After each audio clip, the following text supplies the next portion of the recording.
Okay. Let's try this. I don't know. It might work, it might not work. Let me know. Again, Hannah, thank you for checking over on that channel to let me know. There should be a microphone hopefully happening over there. The question is it doing weird things with the sound? So close, so close.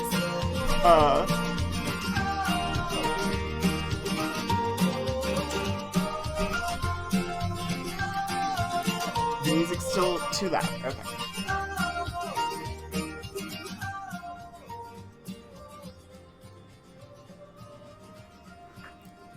How about there?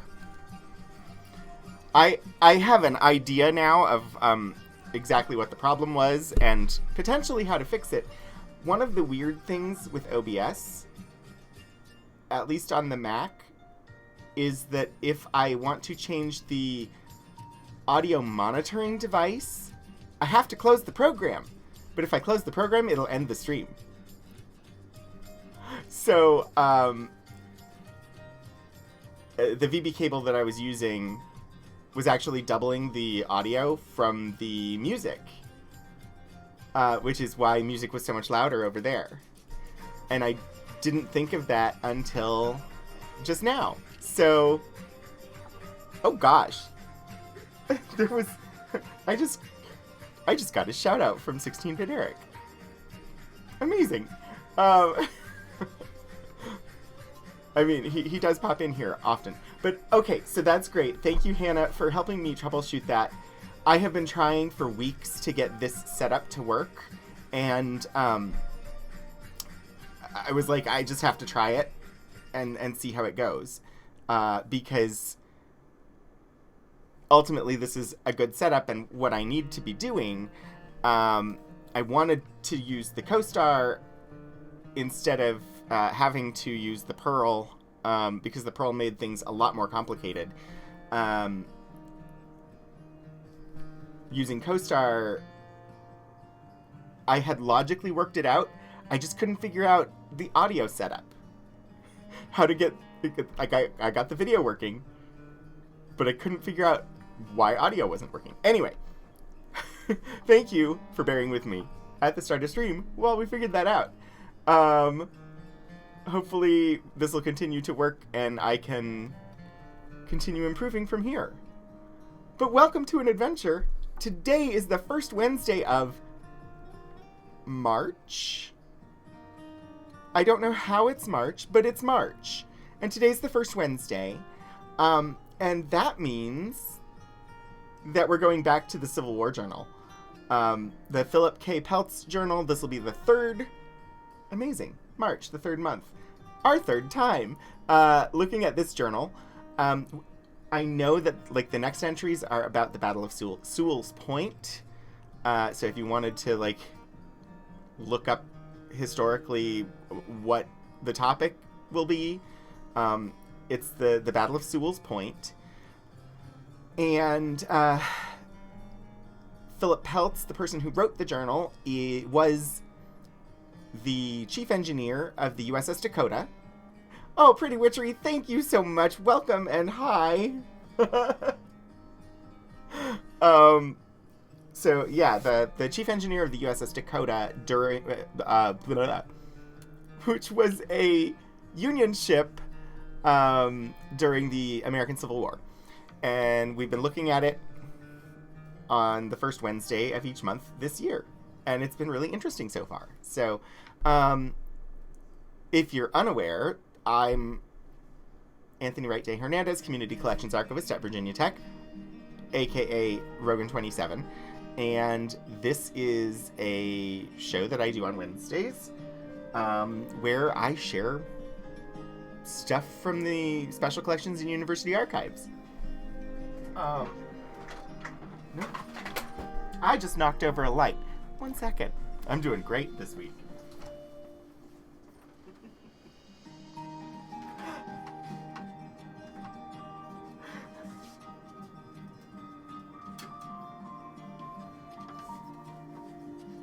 Woo! We'll get through the tech problems. I was like, there's something weird about the green screen, and I was trying to figure out what it was. It was this side that's weird. But I don't know what's doing it. It's fine. I knocked it over in beautiful slow motion, though. What is...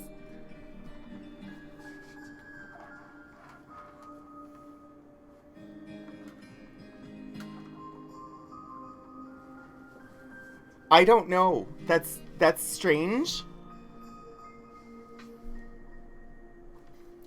After we leave this scene, it won't be visible anymore. And I'll deal with that later. Wait. Lord Portico, indeed, I am not broadcasting from the middle of a busy thoroughfare on my university campus. But this is much better to look at than what my extended office actually looks like. I'm actually broadcasting from my office now. Instead of in the past, I've been in various rooms throughout the building. This feels much safer. Anyway, this goes out to two channels. This goes out to both the twitch.tv/Rogan27 and the twitch.tv/VTUL Studios channels. One is my personal Twitch channel. One is the Twitch channel run by the University Libraries at Virginia Tech.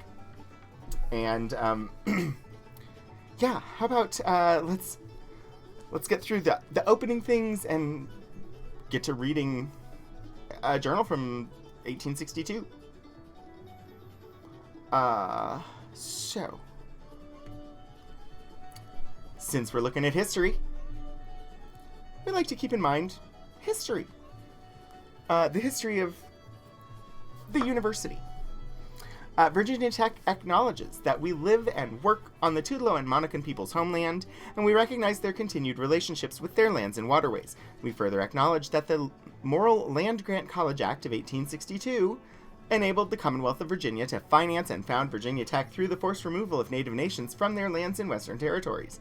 We understand that honoring Native peoples without explicit material commitments falls short of our institutional responsibilities. Through sustained, transparent, and meaningful engagement with the Tutelo and Monacan peoples and other Native nations, we commit to changing the trajectory of Virginia Tech's history by increasing Indigenous student, staff, and faculty recruitment and retention, diversifying course offerings, and meeting the growing needs of all Virginia tribes and supporting their sovereignty. Virginia Tech acknowledges that its Blacksburg campus sits partly on land that was previously the site of the Smithfield and Solitude plantations owned by members of the Preston family. Between the 1770s and the 1860s, the Prestons and other local white families that owned parcels of what became Virginia Tech also owned hundreds of enslaved people. We acknowledge that enslaved black people generated wealth that financed the predecessor institution to Virginia Tech, the Preston and Olin Institute. And they also worked on construction of its building. Not until 1953, however, was the first black student permitted to enroll.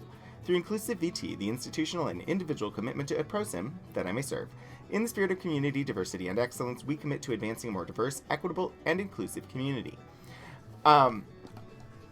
Incidentally, you'll note that the date of the Morrill Land Grant College Act was 1862, the same year that the journal we're looking at was written. So that land grant law was passed during the American Civil War, and Virginia actually didn't become party to the act until after it had rejoined the Union, and then so there were many steps, but like all of the southern states, before they could create their land grant colleges and before they could take part in that law that granted them land and took away land from indigenous folk in order to create these universities, Virginia wasn't able to benefit from that act and get the land to create the institutions until after rejoining the United States of America after the end of the Civil War. Yes, Portico. Very historically complicated. Because, yeah, woo! Land-grant colleges, but also, land-grant colleges. And how they got the land. So, yeah. Ooh, and congratulations to Pretty Witchery on being randomly selected as a VIP for this stream. Woo! Let's see. I'm gonna go ahead and let's talk about what it is we're looking at. This is the finding aid, of course, for the Philip Peltz Journal.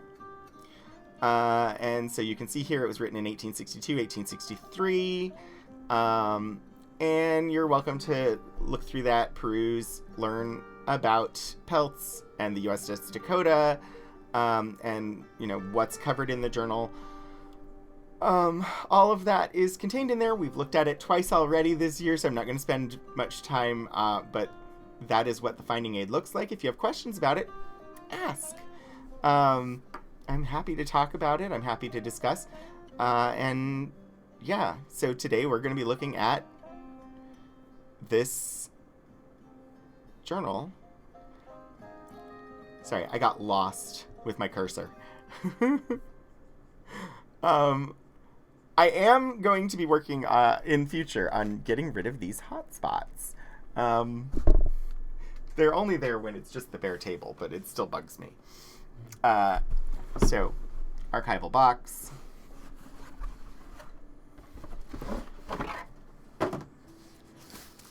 I just haven't quite figured out how I'm going to light the documents and get rid of the hotspots at the same time.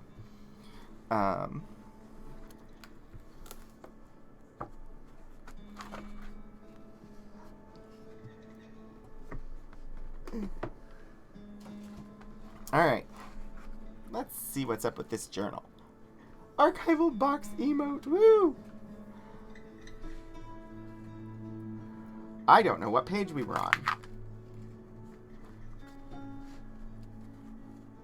Because I forgot to put a little bookmark in. But I know it was right before the Battle of Sewell's Point.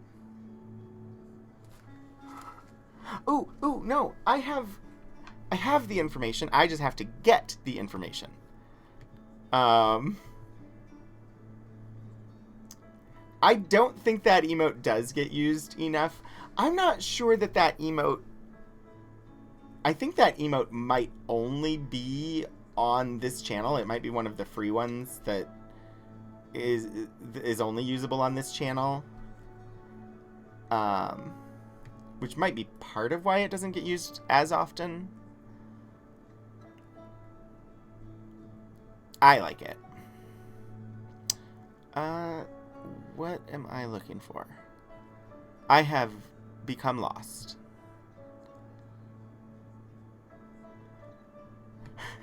I'm just double checking the date because I know it's in the information for the episode, and I have that information if I can just find it.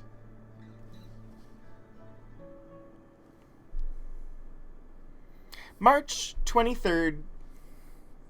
Nope. Sorry, picking up at May 8th, 1862, with the Battle of Sewell's Point. While I forgot to put a bookmark in, I wrote down the date. Okay. So we're going to be starting here at Thursday, May 8th. I'm going to raise this up. I think this might just be a permanent thing. Because last week I also raised the document up, and it worked much better. So I think I may just leave the little box there to lift things higher. Which...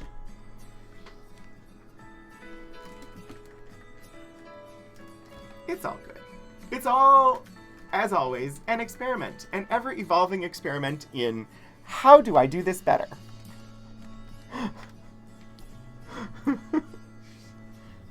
The little box is the MVP. And we can get just about the entire 2 pages on screen almost perfectly with this setup. Let me see. I might be able to even... That's basically everything. I barely am going to have to move this at all. Although, if you all want me to zoom in, I can. Like, that's a thing that's doable. I just don't know how clear it will be.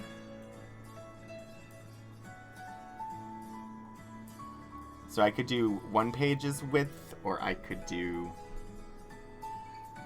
the full width of the 2 pages. Ooh, hello. Whatever.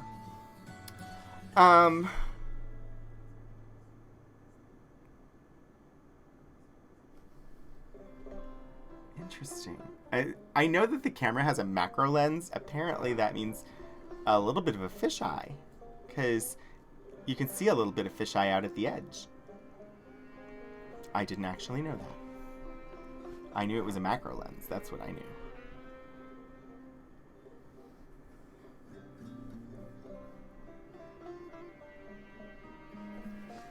So I could digitally zoom. If you all want me to do it, let me know and I will. Otherwise, for now, I'm going to leave it the way it is. And just read, because I don't have the digital zoom set up at the moment. Which would really just be doubling the camera and cropping it, because that's the best I can do right now. Thursday, May 8th. Got underway and stood for Sewell's Point, accompanied with the San Jacinto, Susquehanna, Seminole, Monitor, Naugatuck, tugs, one of the latter carrying the president, to witness the bombardment. Firing was kept up for several hours, and a considerable quantity of powder burnt, particularly on our side. We silenced the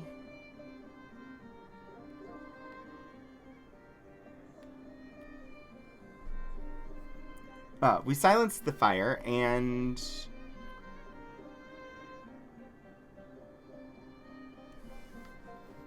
I don't know what that says.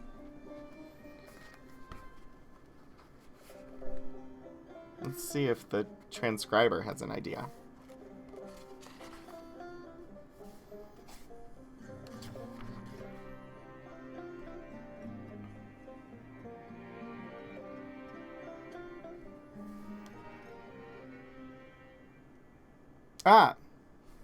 It's because I misread one of the words. It's, we silenced the fort and set it on fire. The rebel flag was shot down by one of our own guns, but was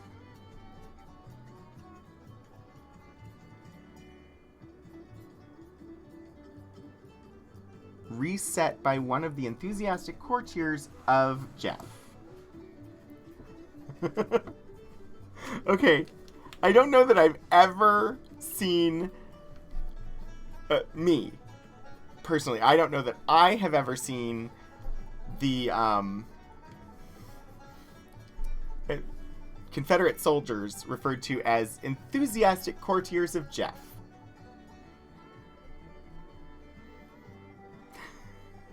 Jeff being Jefferson Davis. That is a very interesting characterization.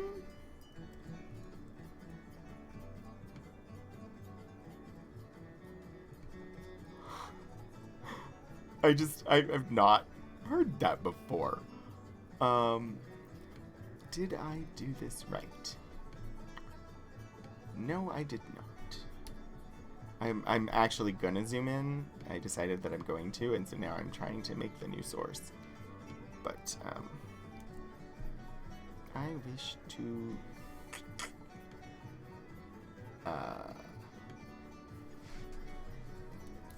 Grr.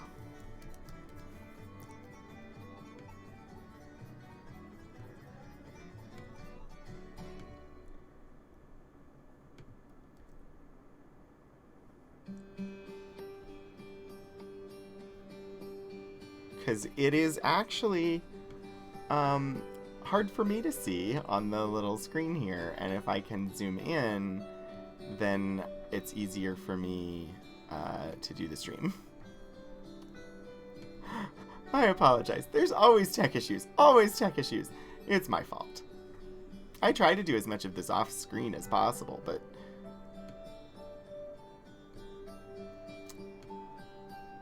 anyway. Yeah, this should work? Maybe?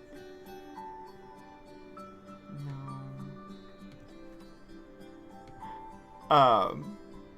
How is everybody today? What do you think about calling Confederate soldiers enthusiastic courtiers of Jeff?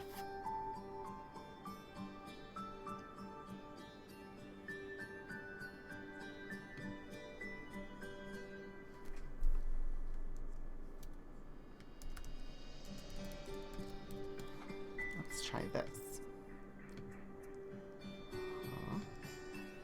And then if I can just...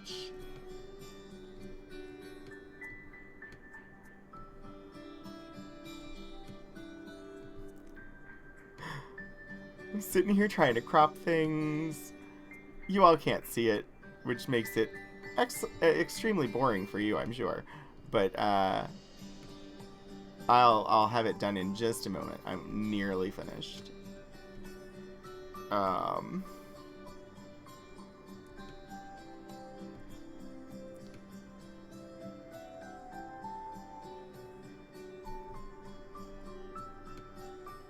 1860s, I could see, like, if somebody called somebody a courtier today, that would seem weird to me. It doesn't seem weird to me in 1860s to refer to somebody as a courtier. Yeah.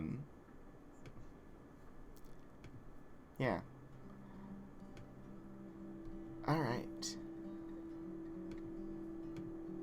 Cool. All right. I took me away instead of bringing this... There. Sorry, that took a moment. Enthusiastic courtiers of Jeff. No doubt a number were killed and wounded on the rebel side, while none were injured on ours. The attack was intended only for a reconnaissance to ascertain whether the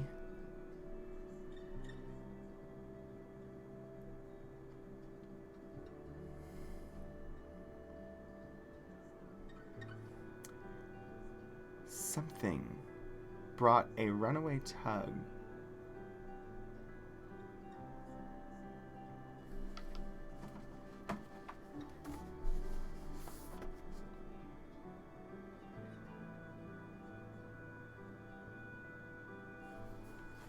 Ah, got it.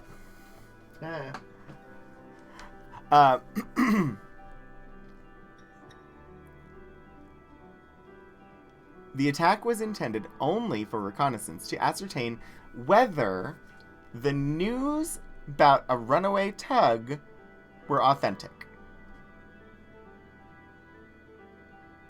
The fort was found occupied. Contrary to the report, the Merrimack came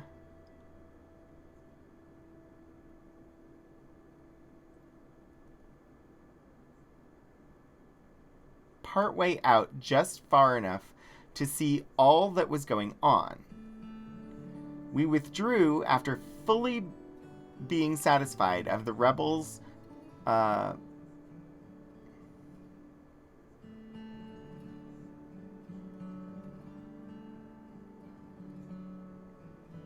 obstinacy and determination to hold Norfolk as long as possible. Yeah, the Merrimack came partway out just far enough to see all that was going on. We withdrew after fully being satisfied of the rebels' obstinacy and determination to hold Norfolk as long as possible. The Monitor drew up in battle order and stood in front of the Merrimack, but she dare not come out from Craney Island, where the Merrimack would have a chance at her. The sight was something like a cat watching a mouse, but the mouse dared not come out of her concealment. We found that it was too near night for any further maneuver, so we came to anchor about 1 mile farther toward Norfolk than any vessel yet, and are now the guard ship. Steam constantly up, and the chain ready for skipping.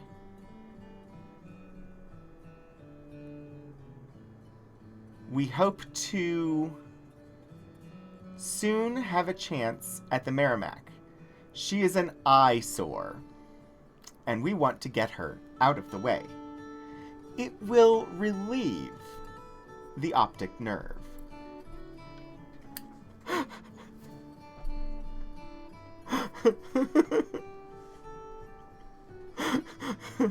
I like it. We hope to soon have a chance at the Merrimack. She is an eyesore, and we want to get her out of the way. It'll relieve the optic nerve. The Monitor done her part.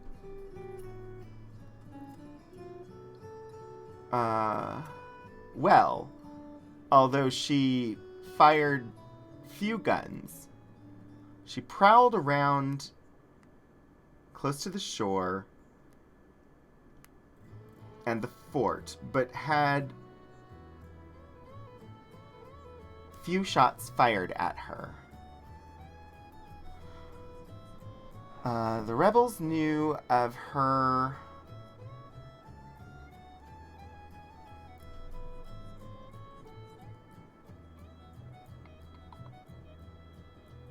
I lost it.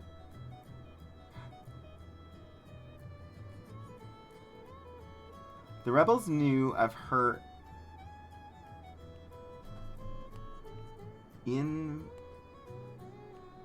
inveritableness.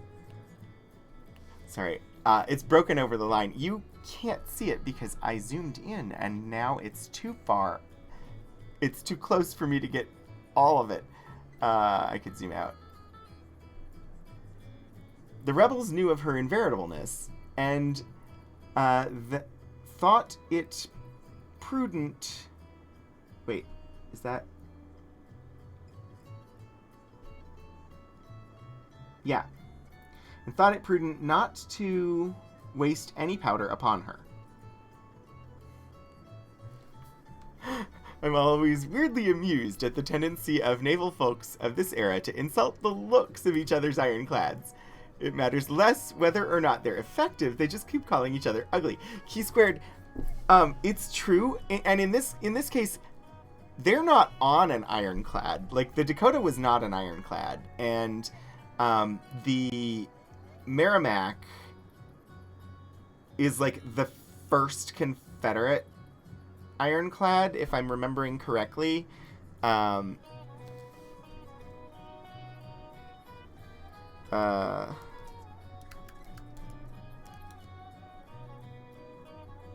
It's more commonly known as the C.S.S. Virginia today. It was the first steam-powered ironclad built by the Confederate States Navy. And so the Monitor is the Union ironclad.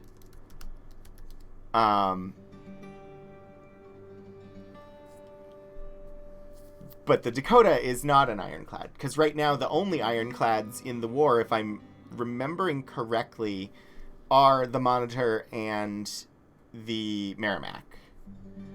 But yeah, he does have a tendency to insult the looks of the Merrimack. Which, it's funny, it's amusing, but also, like, I understand it, but also he's the chief engineer, and he's not admiring the engineering of the enemy ship. He's just denigrating it, which I don't know. He has talked previously about how difficult it will be to sink the Merrimack, which is ultimately part of their mission. In one of the earlier passages, he recounted how the captain and many of the officers of one of the other ships that was part of the blockade with them were put ashore because they disagreed with the orders. And so they were replaced because they disagreed with trying to sink the Merrimack. Because, honestly, they thought that their ship was going to sink and they'd rather not go down. It's been very interesting. All right. The rebels knew of her invariableness and thought it prudent not to waste any powder upon her.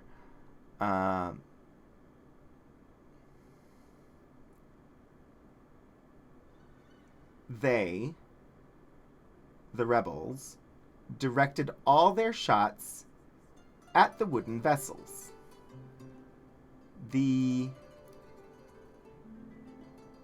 Naugatuck, although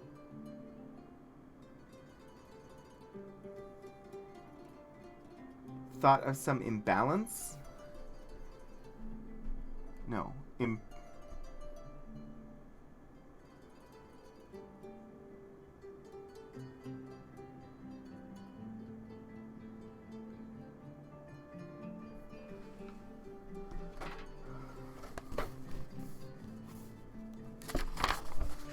The Naugatuck, although thought of some importance and invulnerable.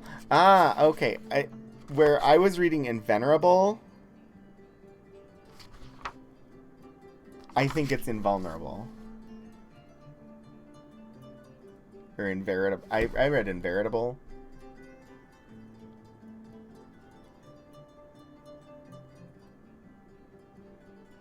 But I think it actually says invulnerableness.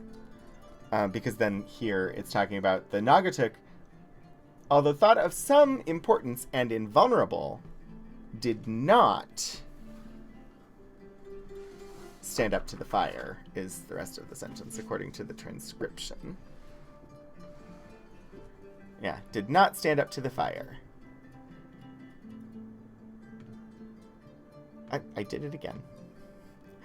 I will get these controls down at some point. It would be easier if I had a, like a Stream Deck or buttons. I don't. So I have to make sure I click the right things, which sometimes I don't do. Yeah, did not stand up to the fire. I wonder what the trouble was.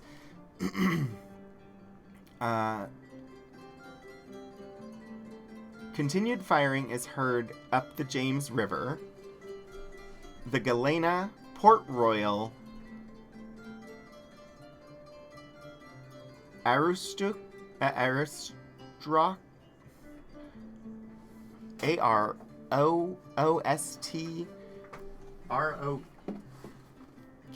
That, Aroostook. I am unfamiliar with this word, which is why it's stumbling me. Why do I email it? Who do you email at VTOL for Stream Deck funding? Honestly, the challenge with the Stream Deck is more getting the okay to install the software. I could totally buy the hardware. Like, funding for it is not really the issue. It's jumping through the hoops to be allowed to install the software. And it won't function without the software, so I haven't bought it. But I do think it would be useful to have at this point. Especially with this setup. The Aroostoo. Ah, okay. It is a, apparently it's the name of a county in Maine, so the ship must be named after that county or some such. It's just not one I was aware of. The Aroostook. Aroostoo.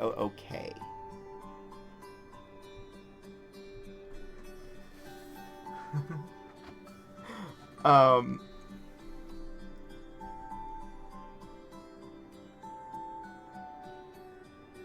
let's see.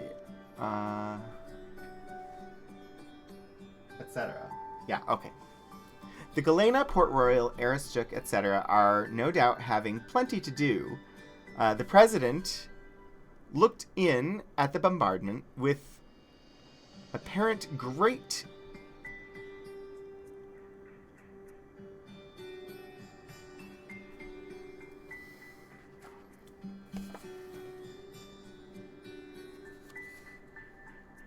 Okay. I assumed it said interest, but also, like, it's got the cross out in the middle of it, and it doesn't quite look like it ends in a T, but interest is how they transcribed it too, so. The president looked in at the bombardment with apparent great interest and felt a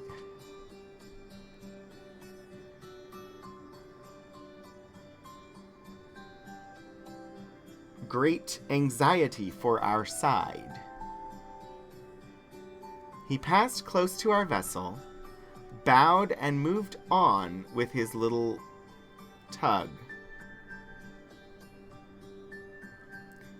His pleasing countenance indicated entire satisfaction with the day's bombarding.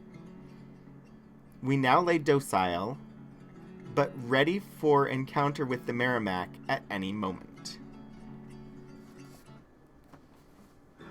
The description of Lincoln's countenance, his pleasing countenance, indicated entire satisfaction. This immediately after saying that he apparently had some anxiety for our side. I guess you can have anxiety and be entirely satisfied. That, I suppose, is a possibility. I am adjusting because I cropped a little too much croppage. It's causing, issue. It's fine. It's all fine.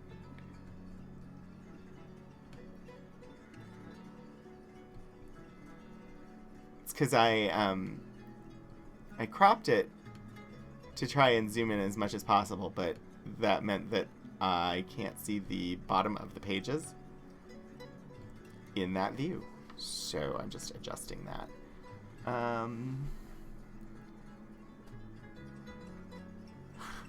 Because seeing the bottom of the pages is going to be important. At some point, right? This is fine. This is totally fine. This is all just peachy keen, fine and dandy.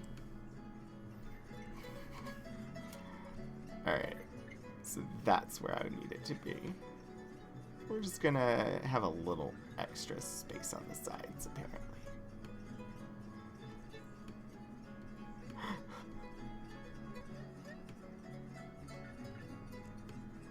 Alright. It's zoomed in a little bit. I will work on this more for next week. That's the good thing. I can leave things set up now, and so I can iterate and improve over time. Alright, Friday, May 9th. Monitor cruising around in the neighborhood of the Merrimack and saluting her with a few shots. None were returned. Ordered to protect the Monitor.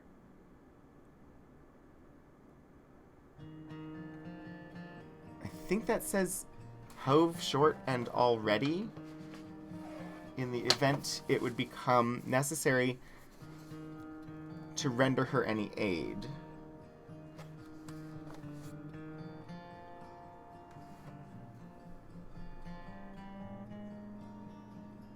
The transcriber was uncertain what that word was.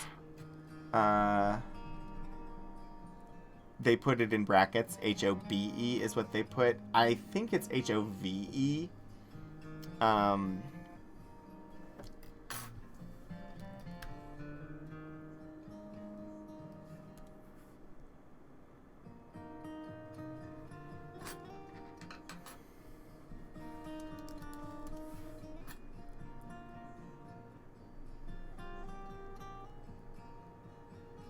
Yeah, it's definitely hove short.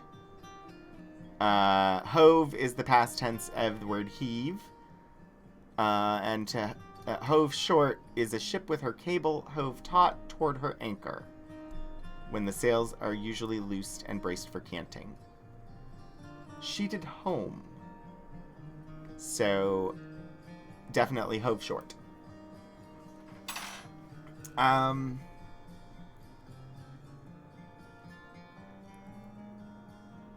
Let's see. Okay, so hove short and all ready in the event it would become necessary to render her any aid, the Monitor being tired of tormenting the enemy and not caring about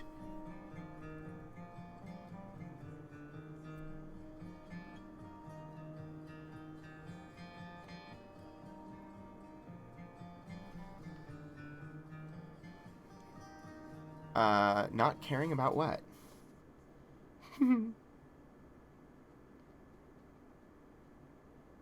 Ah. What?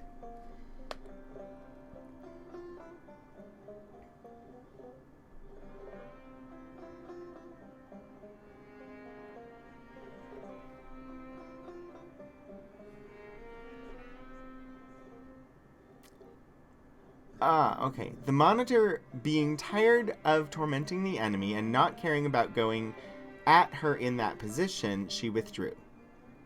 Ordered to be ready tomorrow at 10 in the morning for some more. The troops are embarking, evidently, for an attack somewhere about 10... for an attack somewhere. About 10,000 are to leave in the morning. The ripraps have been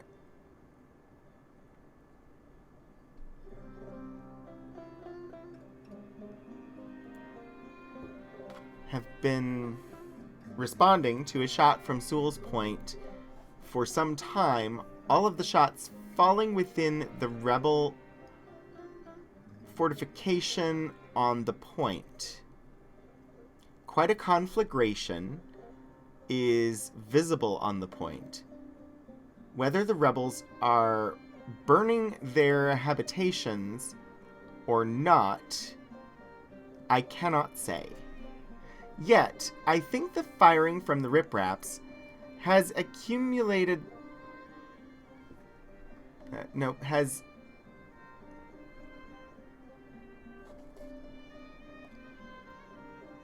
accelerated the flames, if not kindled them.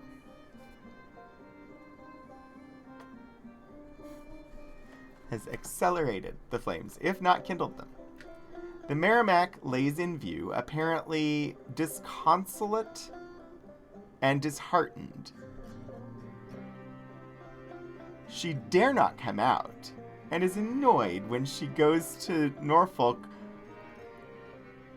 by the great pressure for her forward movement.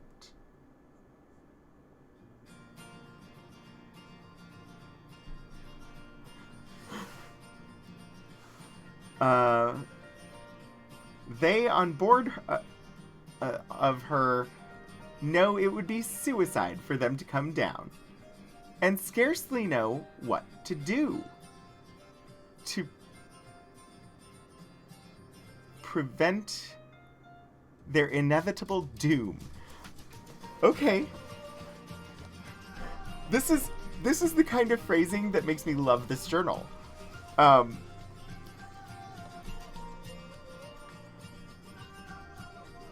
Merrimack lays in view, apparently disconsolate and disheartened. She dare not come out, and is annoyed when she goes to Norfolk by the great pressure for her forward movement. They on board of her know it would be suicide for them to come down, and scarcely know what to do to prevent their inevitable doom.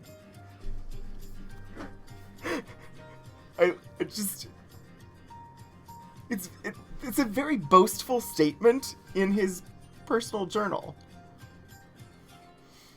And he's characterizing the Merrimack as disconsolate and disheartened. And it's just like a sad, frightened dog or something hiding in the brush and being unhappy about not being able to go in the direction that it wants because it'll get hurt if it does. That's how the ship is being described, and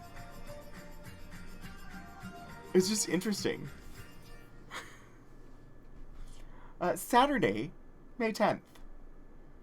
About 15,000 troops landed and are now within 4 miles of Norfolk. One Union flag is to be seen now on the beach, when a few days since a rebel one was to be seen. This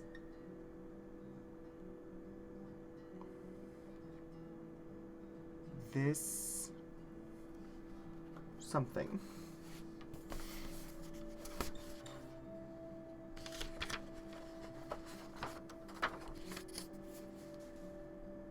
Patriot. I see it. I just needed somebody else's eyes to help me see it.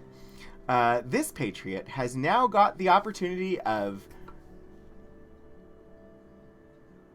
gratifying his Union feelings, which have been smothered long by the rebel authorities. This evening, we can see quite an illumination in the direction of Norfolk. No doubt, the means brought yesterday by the runaway tug? Means? Is it the means?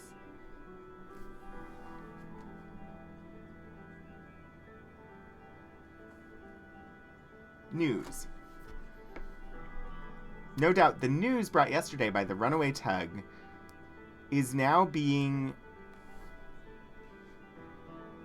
carried out, burning all they can at the Navy Yard. Okay.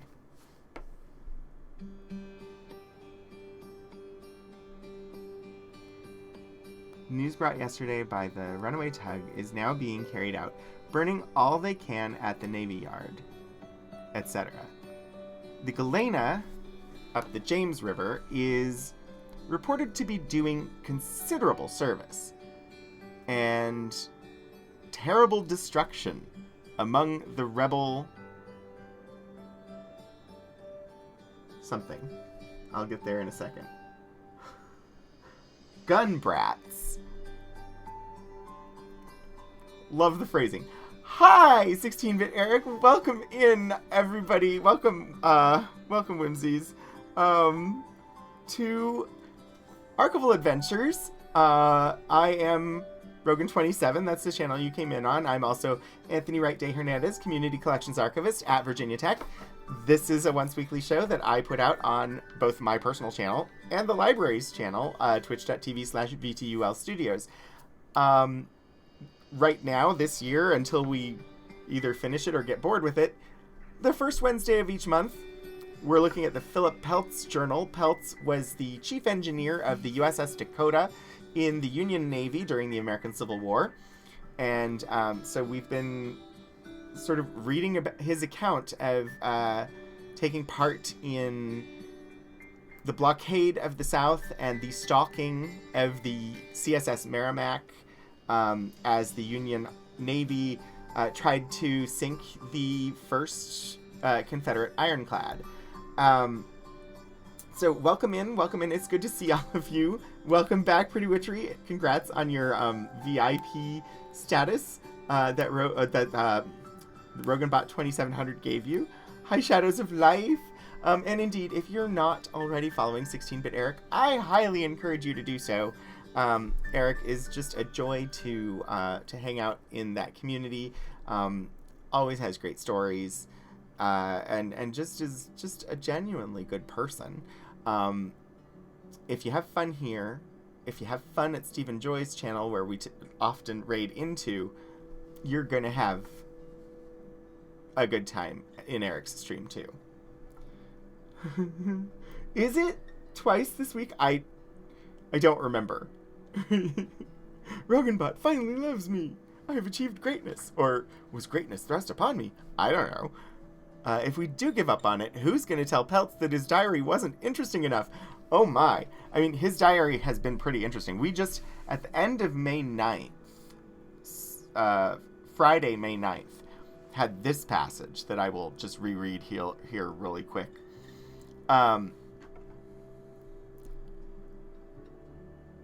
Let's see.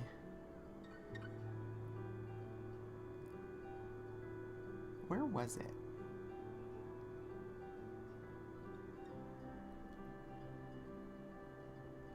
The Merrimack lays in view, apparently disconsolate and disheartened. She dare not come out and is annoyed when she goes to Norfolk by the great pressure for her forward movement. They on board of her know... Oh, let's just fix that. Know it would be suicide for them to come down and scarcely know what to do to prevent their inevitable doom.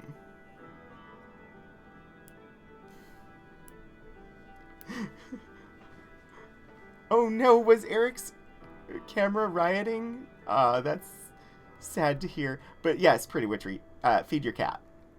Totally understand that. Saturday, May 10th, about 15,000 troops landed and are now within 4 miles of Norfolk. One Union flag is to be seen now on the beach when a few days since a rebel one was to be seen. This patriot has now gotten the opportunity of gratifying his Union feelings, which have been smothered long by the rebel authorities.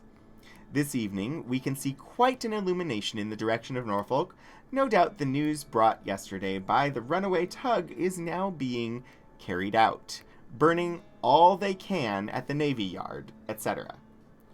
The Galena, up the James River, is reported to be doing considerable service and terrible destruction among the rebel gun brats. General McClellan is within 10 miles of Richmond.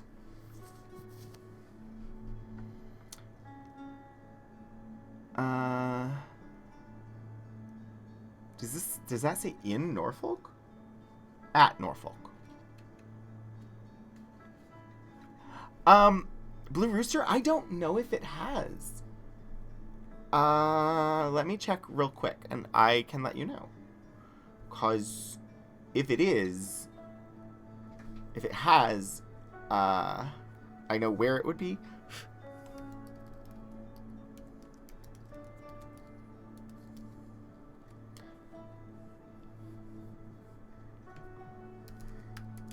It does seem like something that would be good to digitize, but yeah, at the moment it does not look like it has been digitized. So the most digitization of this journal that has happened is me reading it online.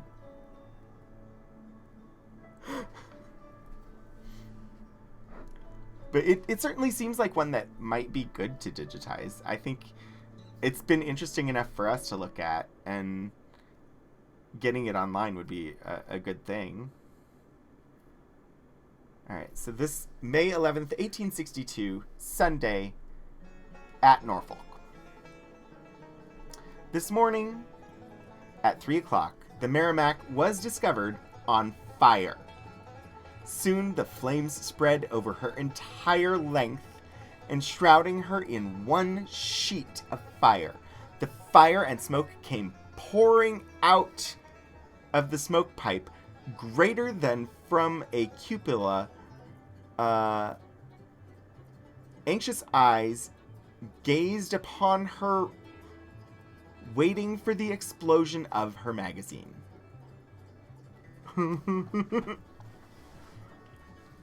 Ooh, it's been inspiring for yet another Captain's Log campaign. If I will note to myself that you would like to see it digitized and online, and I will see about getting it into the queue. I don't know how long it will take, but knowing that there are patrons that would like to see it digitized, that are not physically located geographically near here, will help the case for having it happen sooner rather than later.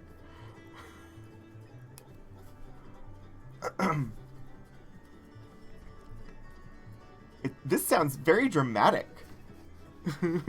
The Merrimack is also known as the C.S.S. Virginia. So this morning at 3 o'clock, the Merrimack was discovered on fire. Soon the flames spread over her entire length, enshrouding her in one sheet of fire. The fire and smoke came pouring out of the smoke pipe, greater than from a cupola. Anxious eyes gazed upon her, waiting for the explosion of her magazine. At 4:34 a.m., the entire mass of flame, a great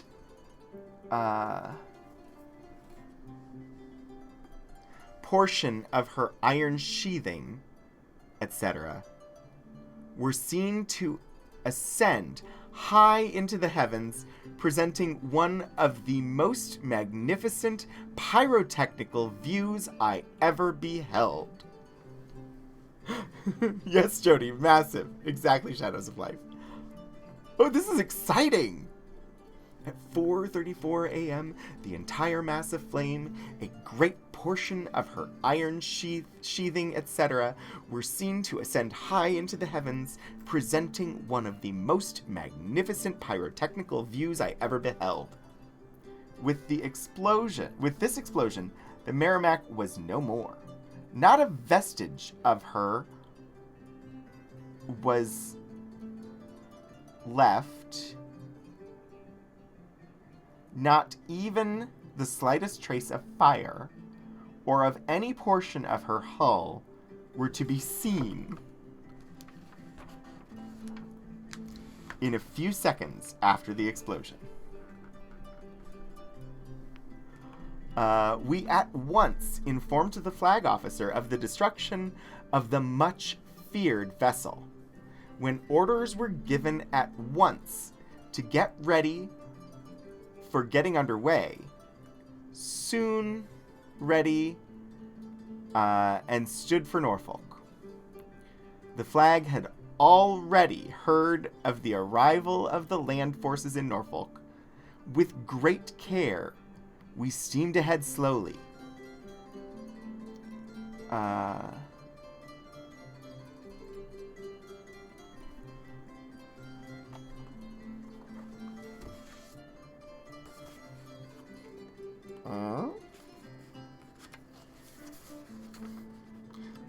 So you all have the handwritten.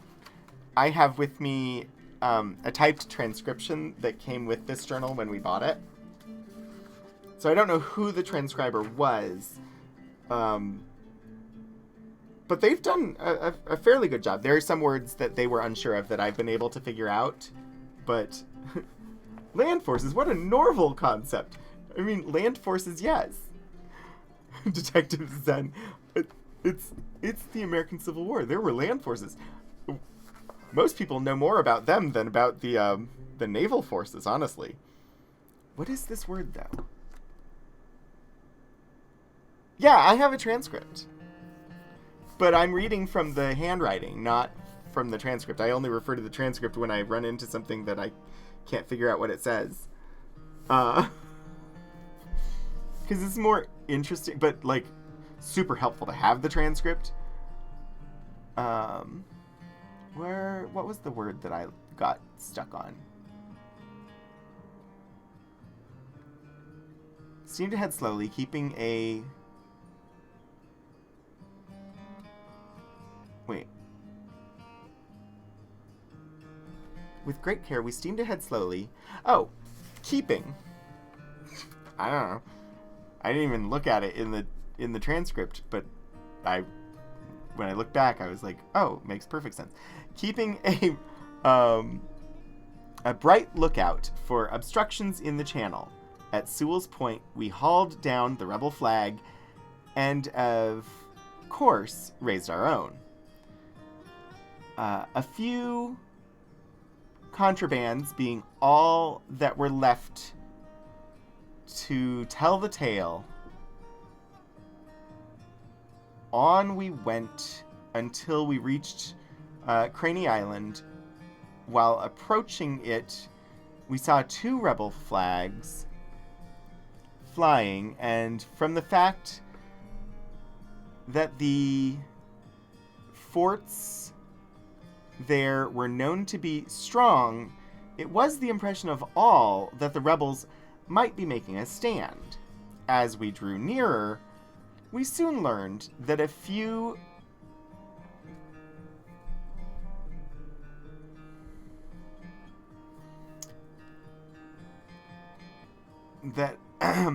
people of color were all also at this place.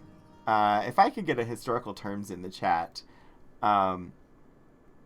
there's a term in here that I'm not going to say, that I have just translated to modern phrasing. We soon learned that a few people of color were all also at this place. The flags were down, and the old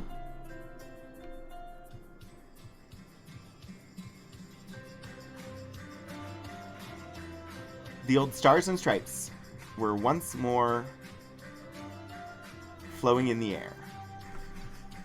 Huh. It didn't pop.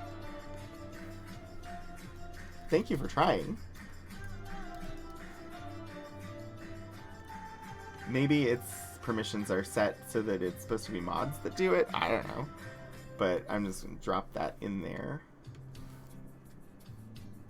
It might be. I don't know why we would have restricted it that way, but my guess is that that's the setting in Mubot.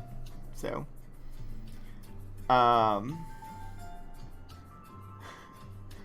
this is very dramatic after days of sort of just sitting around doing nothing as part of the blockade. Suddenly the Merrimack is on fire and explodes, and they've taken Norfolk, and they come back and they've taken Sewell's Point, and they've taken these other forts at Craney Island. So wow.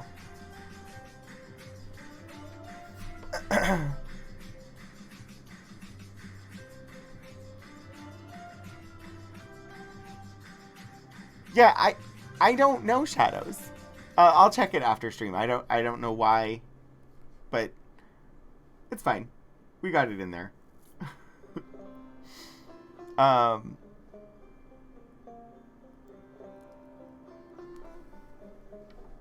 Where was I? The flags were taken down by one of our boat's guns.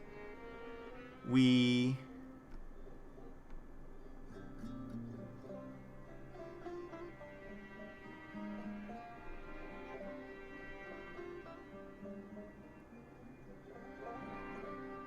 I don't know what that word is.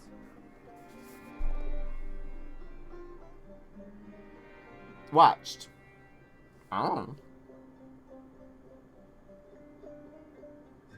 What, did I miss something? I feel like I skipped something.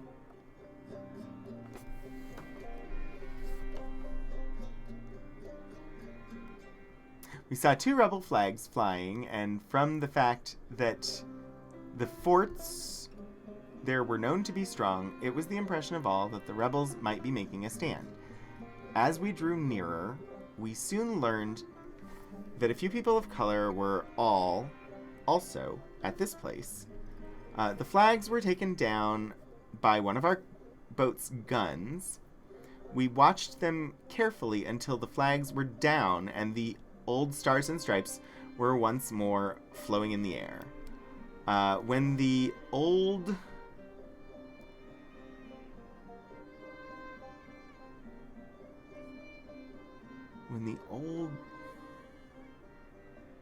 something was going up into position where it had not been allowed to be about 1 year, they were not certain what this word was.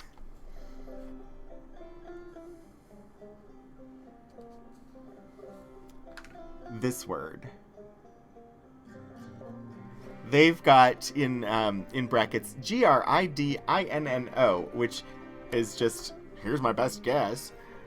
His pages would be a great collage background. So pretty and only semi-legible. It's actually really not bad handwriting at all, especially for the time. It's just, I'm not familiar with all of his quirks, so I don't know. Old.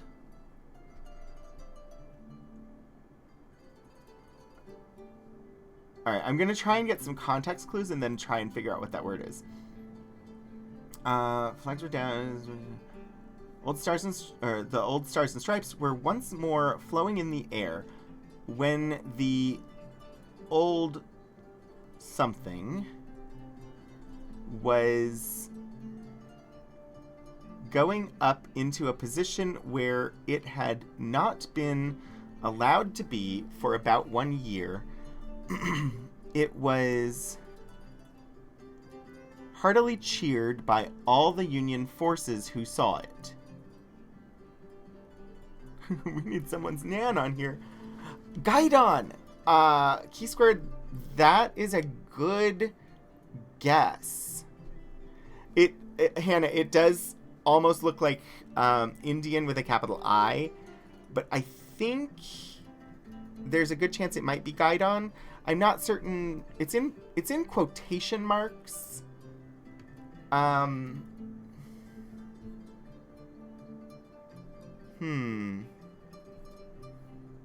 But Guidon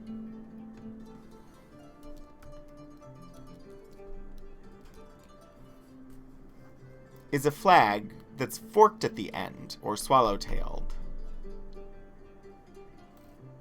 So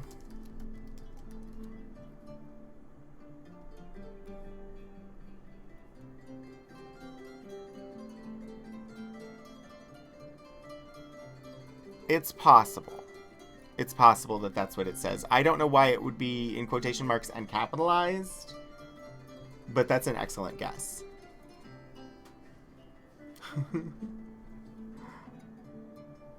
I know he was in the middle of a war, but would it have been a huge time sink to use paragraphs? Paragraphs? No, he just has a journal entry for the day.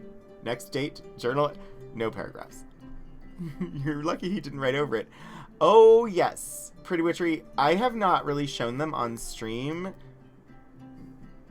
We've got some with cross-hatching and some with double cross-hatching, where they've not only done one way and then 90 degrees, but also diagonal across that. yeah, there is the cross-hatching. It was a total thing because paper was really hard to come by. Ooh, Hannah, thank you for this. In the United States Armed Forces, a guidon is a military standard or flag that company, battery, troop, or platoon-sized detachments carry to signify their unit designation and branch corps affiliation or the title of the individual who carries it. A basic guidon can be rectangular, but sometimes has a triangular portion removed from the fly.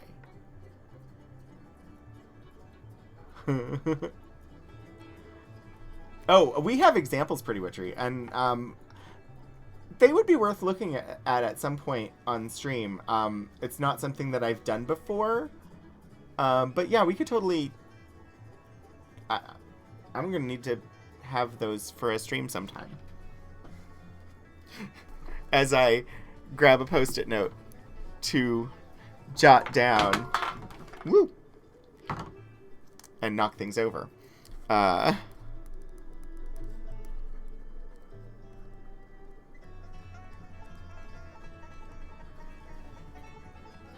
those could be fun.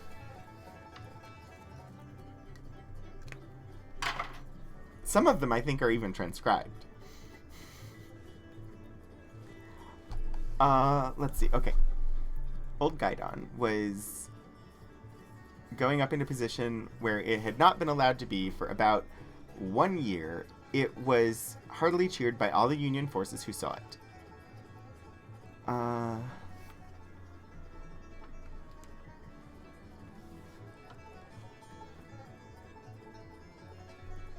Care, of course, was exercised in hauling the rebel flags down for fear of sudden torpedoes. Of hidden torpedoes? Is that what it said? That's what it...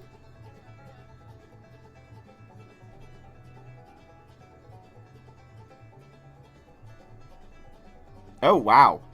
The transcription skips a line. So we just have to go with my fear of hidden torpedoes.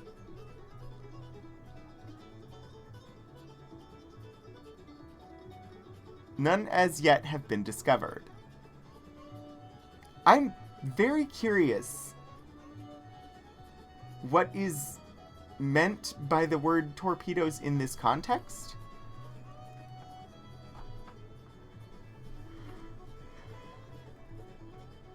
I read it as flags, but its care, of course, was exercised in hauling the rebel rags down for fear of hidden torpedoes. None as yet have been discovered.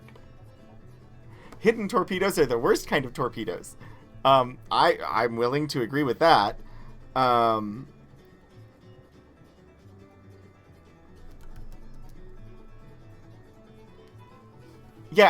I'm looking up a definition of torpedo.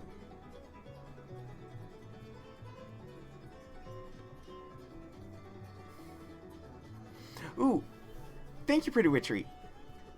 During the American Civil War, the term torpedo was used for what is today called a contact mine, floating on or below the water's surface using an air-filled demijohn or similar flotation device.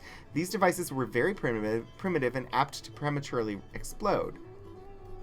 Interesting, but I think in this context it's not actually referring specifically to the waterborne contact mines. I think in this case the term is just meaning essentially booby traps, because they're talking about pulling down the rebel flags, which he refers to as rags, and so I think he just basically means traps, because the flags, they wouldn't be pulling them down, like they're it wouldn't work.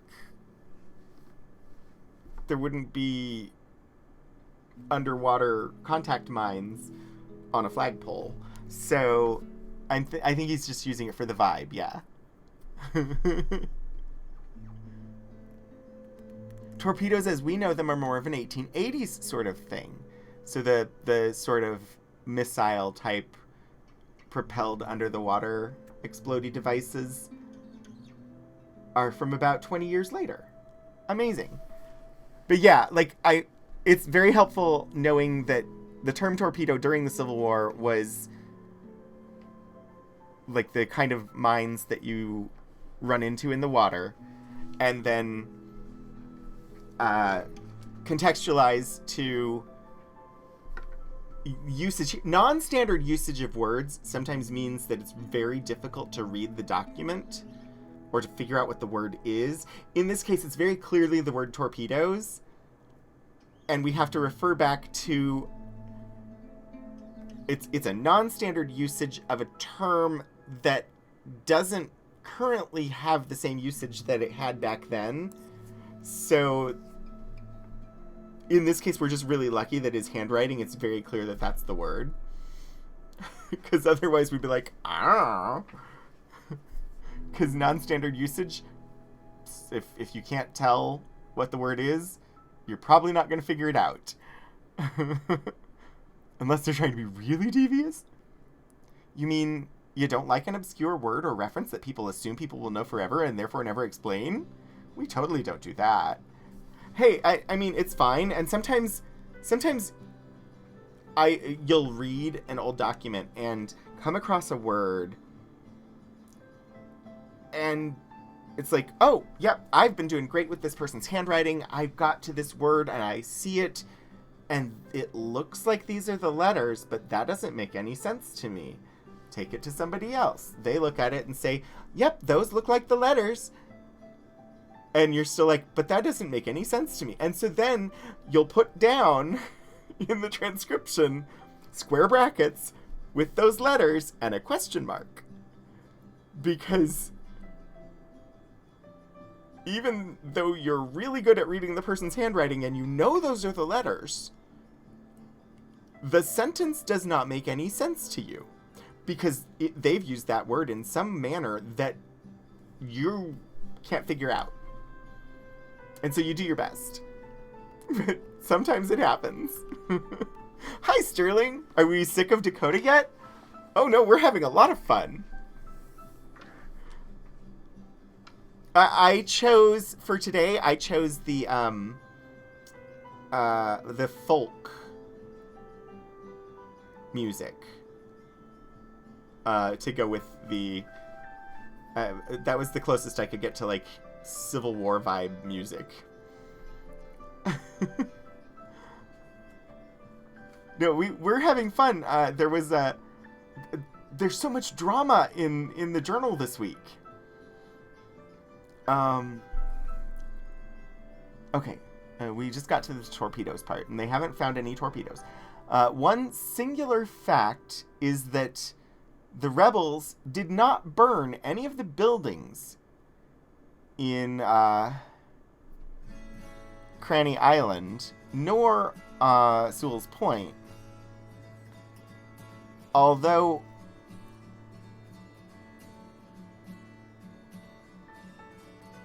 when we get up to the town, we learn that all the government property at the Navy Yard has been destroyed, together with several steamboats and one battery under construction. In Hampton Roads... Oh, you're in Hampton Roads right now and they're doing a Battle of Hampton Roads reenactment this weekend?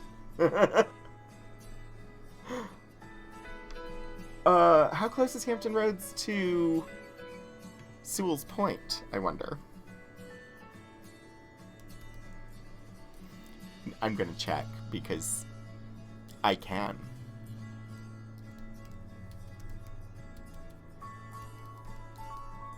Ah!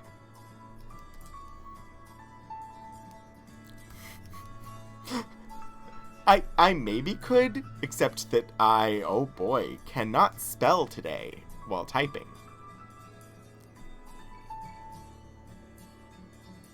Uh-huh. Can have... Wow.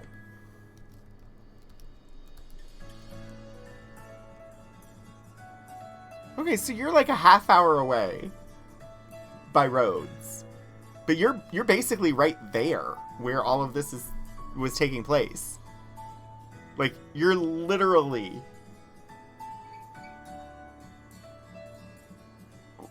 Sewell's Point is basically in Hampton Roads.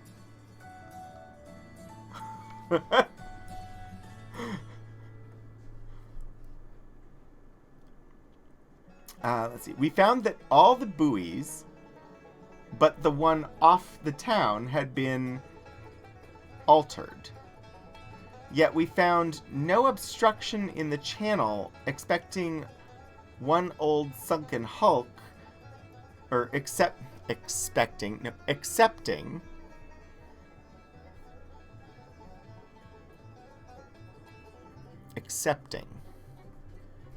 one old sunken hulk,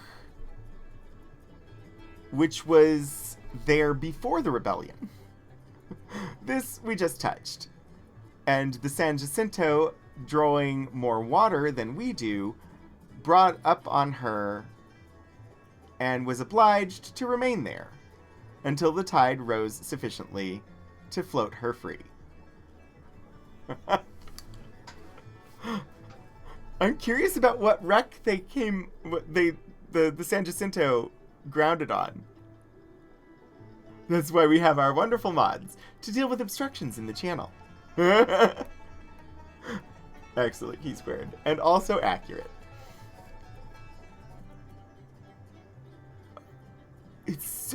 There's so much drama. At 11 a.m. we came to anchor off and close to the wharf at Norfolk. We were greeted with cheers from a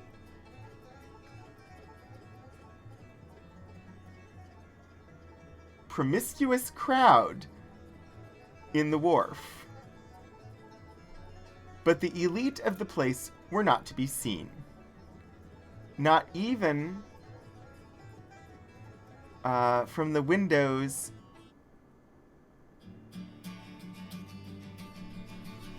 or verandas. A promiscuous crowd. What is a promiscuous crowd? I'm wondering if that has different meaning than I...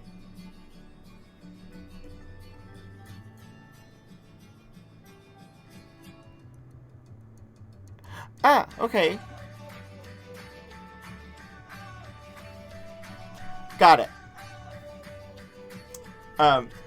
Promiscuous in this case is not being used to mean having sexual relations with a number of partners on a casual basis, which tends to be the meaning that we give to that word today. In this case, I believe a better definition would be consisting of parts, elements, or individuals of different kinds brought together without order. Which is another definition for promiscuous. So it just means it's a diverse crowd. That I'm learning new definitions of words today. It's fun. We were greeted with cheers from a promiscuous crowd on the wharf, but the elite of the place were not to be seen, not even from the windows or verandas. I think that portion of the people of Norfolk are inclined to act coolly toward us, with a view of showing a little spunk. Flags are seen in almost every direction. Boys carrying them around the streets, cheering and making quite a juvenile demonstration of their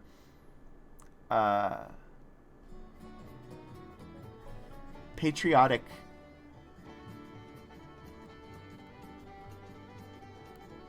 something. Patriotic something. Feeling. The double E, just, my brain didn't, Promiscuous crowd plus sailors equals an interesting time. Blue Rooster, you're probably correct. We know what Fleet Week historically was like in New York, so, making quite a juvenile demonstration of their, patriotic feeling. At the same time, we see little or no demonstration from the houses. No flags are to be seen yet from the windows. As many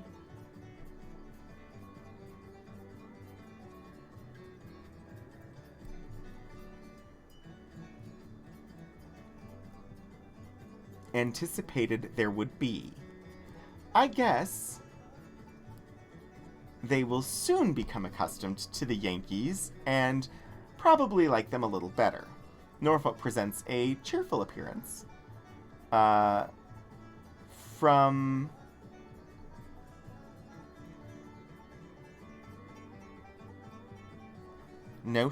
nature's gift of verdure.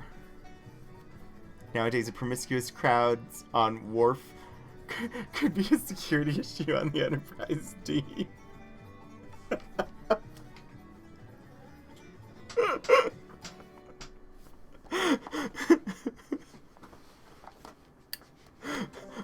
Good work, Detective Zen. I enjoy the wordplay. If we could give points, I would, but I don't have that functionality on Wednesdays at the moment. So, mods, take a note for Saturday. Detective Zen deserves some points. Alright, I parsed this sentence and now I just need to reread it. I guess they will soon become accustomed to the Yankees and probably like them a little better. Norfolk presents a cheerful appearance from nature's gifts of verdure. But the aspect generally is doleful and shows too clearly the effects of being blockaded, no business, no nothing, paper money being all that is current because they could not get anything else. I have already seen paper money of several denominations, from $1 down to 20.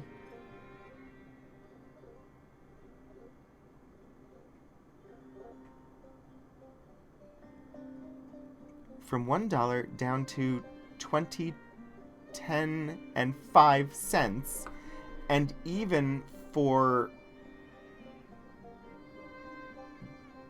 drinks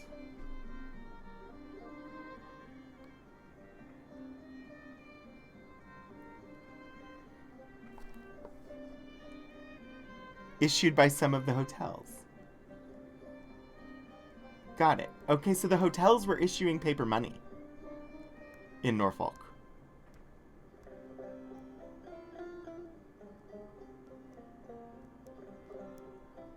So we're seeing the aftermath of the blockade. The aspect generally is doleful and shows too clearly the effects of being blockaded. No business, no nothing. Paper money being all that is current because they could not get anything else. I have already seen paper money of several denominations from $1 down to 20, 10, and 5 cents, and even for drinks issued by some of the hotels. All being redeemable. All being redeemable.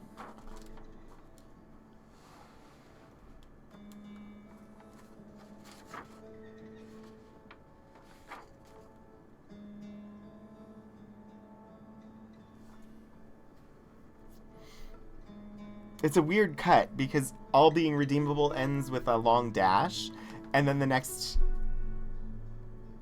doesn't really follow from that. Our men of war came up to Norfolk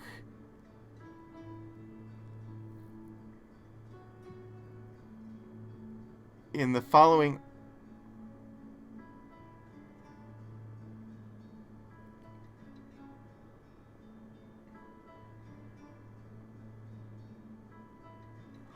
Our men of war came up to Norfolk in the following order. First, the Monitor, then the Naugatuck, Seminole, Susquehanna, Dacotah, San Jacinto, The Monitor and Naugatuck have left for the James River.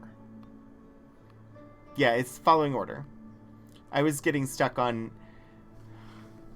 I was like, Men of War came up, and I was just confused by the sentence. But Men of War is referring to a type of ship, I think.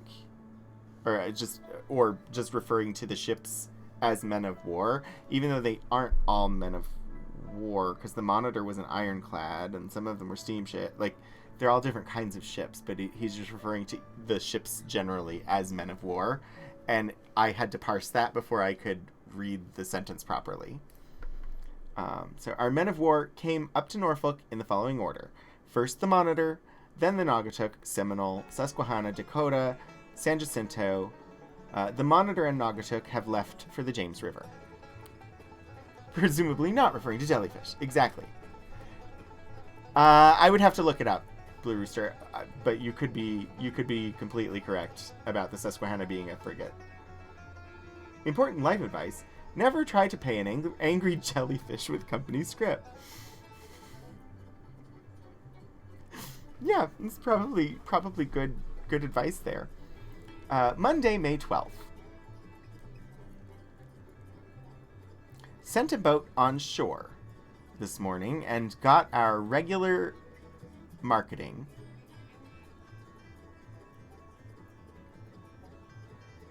All the vendors seemed quite civil to the stewards. The majority of the citizens of Norfolk and Portsmouth have left. The ladies particularly vamoosed for fear of being ravished by the horrible Yankees. This is not a canard, but the real belief of many. The feeling now, however, toward us is some little better, as they see now that there is not the slightest disposition on the parts of the Federalists to anything that is not becoming to an officer and gentleman. I love that he used vamoosed. You've been playing a lot of Civil War games recently?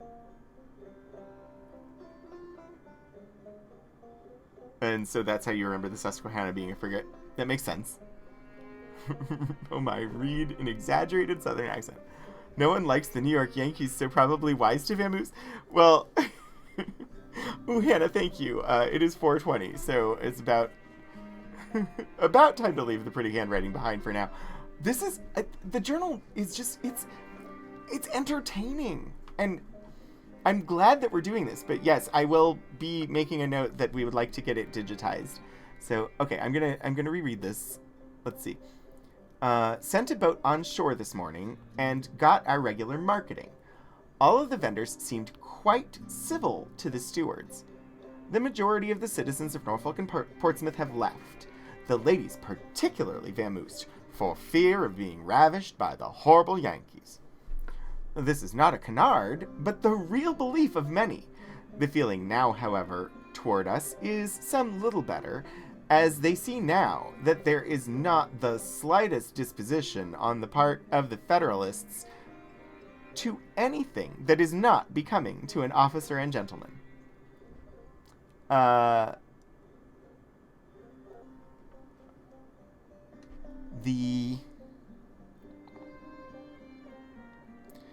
The transcriber transcribed it as Federals. I suppose it could be Federals and not Federalists, but same difference.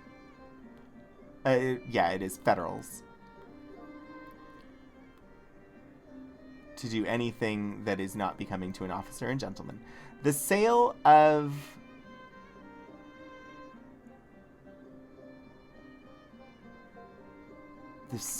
something.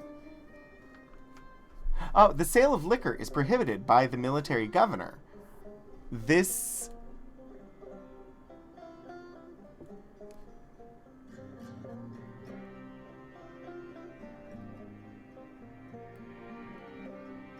no doubt will avert many a quarrel. In a few days, when the people who skedaddled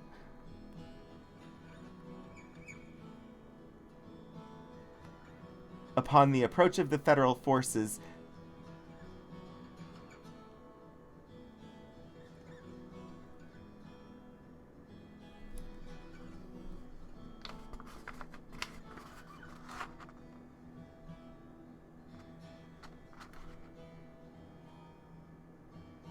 got it. The transcriber did not get this either, but having seen the transcription and these, I can get. I love how he uses the words like vamoose and skid. Yeah, he has an interesting vocabulary and employs it well. First they vamoose, and then they skedaddled. It's an energetic crowd, indeed. In a few days, when the people who skedaddled upon the approach of the federal forces learn that all is right and that they can come back and enjoy the privileges of citizens, they will come back and enjoy it. The people of color here state that the ladies, bad for the sex, were much more bitter than the gents. They would relate to their servants great rigmaroles and mass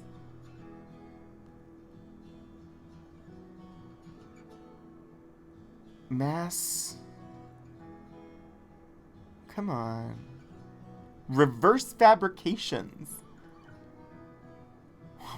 This is amazing. Thank you for dropping the historical terms again. His phrasing is really fun.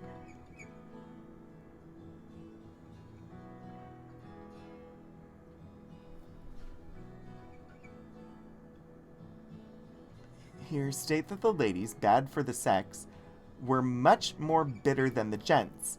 They would relate to their servants great rigmaroles and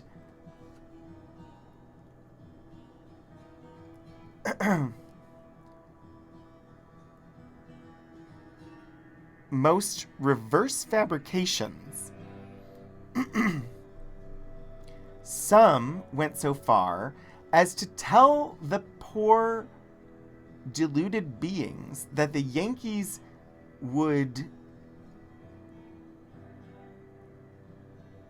do what?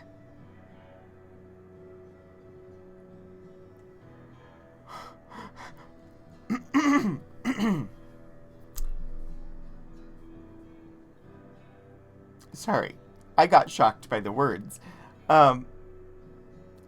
Some went so far as to tell the poor deluded beings that the Yankees would bridle them and put the bit in their mouths and drive them like oxen or horses, and haul stone, etc. This seems odd that any intelligent beings should endeavor to carry away the minds of the enslaved people by relating such unparalleled falsehoods. Yet I believe it all to be true, as I received it from several sources, I think. Yeah, sources. I was informed today that there were plenty of strong, union-loving people here yet, but they were afraid to show themselves.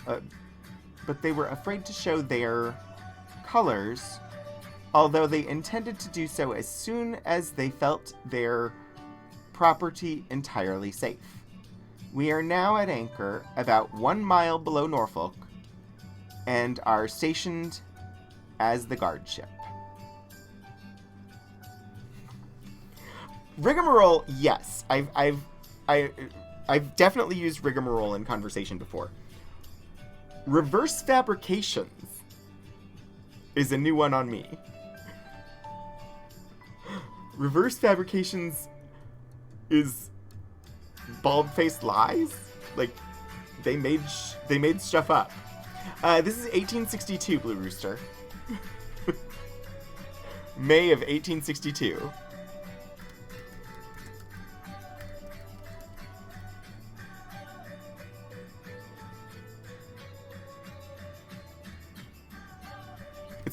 Just reverse fabrications is an interesting phrase to me, but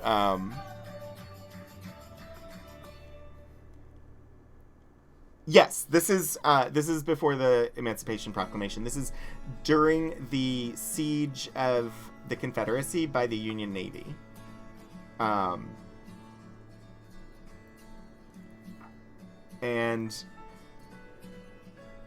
Yeah, so this journal goes into 1863. So 1862, 1863, and we're in May of 1862 right now. So, but yeah, we'll end it there, and we'll be picking up with Saturday, May 19th. We go from Monday, May 12th to Saturday, May 17th, I think. 19th. No. Monday's the 19th. Yeah, 17th. Saturday, May 17th. That's where we'll pick up. Hi, Bit Rebellious. My stream is so fun that you forgot to start yours. Oh, that is a great compliment. Thank you. Definition. Rigor morale. A positive feeling from the enemy being scared stiff. Be right, UK. I appreciate this definition. You have earned points. The bot that controls the points is not on this computer, so you'll have to get them on Saturday. But I believe it's Detective Zen and Be Right UK that have earned points. So thank you all so much for joining me. This has been a fun time. We will return to this the first Wednesday in April. Next week, we have something. What's next week? The 13th. Oh, next week, we have the topic that I didn't get to do in January because I got sick. So we'll be looking at Virginia Tech's nuclear power plant on Archival Adventures next week. We no longer have a nuclear power plant here, but we used to. And I've got a bunch of documents. So we're going to look at them. It should be a fun time. Next week is the week following this one? I never would have guessed that. Also, last week when we were looking at Dianetics, someone brought up a Robert Heinlein story that seemed similar. It won't be ready for the spec fiction stream at the end of March, but I found it, and we will read it and look at it for the spec fiction stream at the end of April. I don't remember the name of it right now, but I found it, so we'll have that thing. Yes, neutrons. Don't forget, next week we also have Summertime Blues, or Daylight Savings Time as it is known. For 3 weeks, the difference between the United States and much of the world will be offset by 1 hour. Indeed, this is very important information, Be Right UK. Thank you for the reminder, because I knew it was in March, but I didn't remember exactly when. So that is a good looking out there. Thank you for making sure that we remember that. Okay, let me look and see, where do we wish to go a raiding today? There is always, of course, Stephen Joyce, who is again playing boxes. there is the Monterey Bay Aquarium that has the penguin cam currently. And a bit rebellious, who was just in the chat a few minutes ago, is did finally remember to go live with their stream. So those are some options.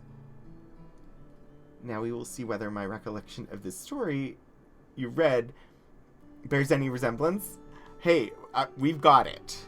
We don't have the original publication of it, because we don't have the magazine that it was originally published in, but we have one that it was published in a few years later. So, under a different author and a different title. But I found it anyway.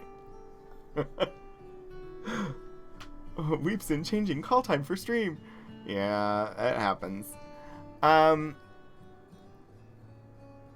Penguins, boxes, or news for the raid? Penguins, boxes, or news?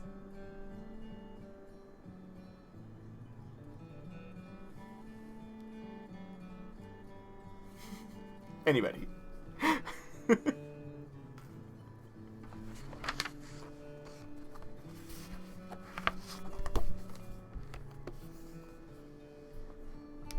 Decisions are hard. That's why I gave the decision to you instead of making it myself. Boxes. Okay. Unless people jump in and scream for one of the others, we will do boxes.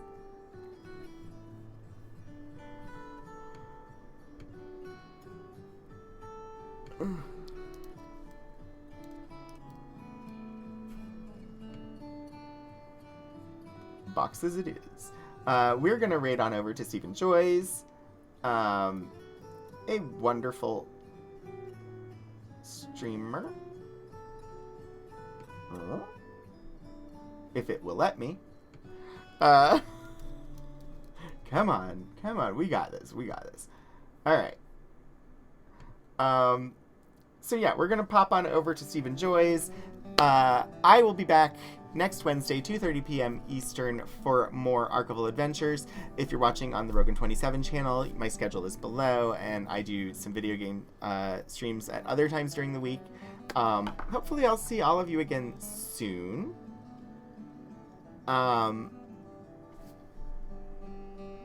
This was a lot of fun. Thank you all so much for coming. Until I see you next, keep exploring history, everybody.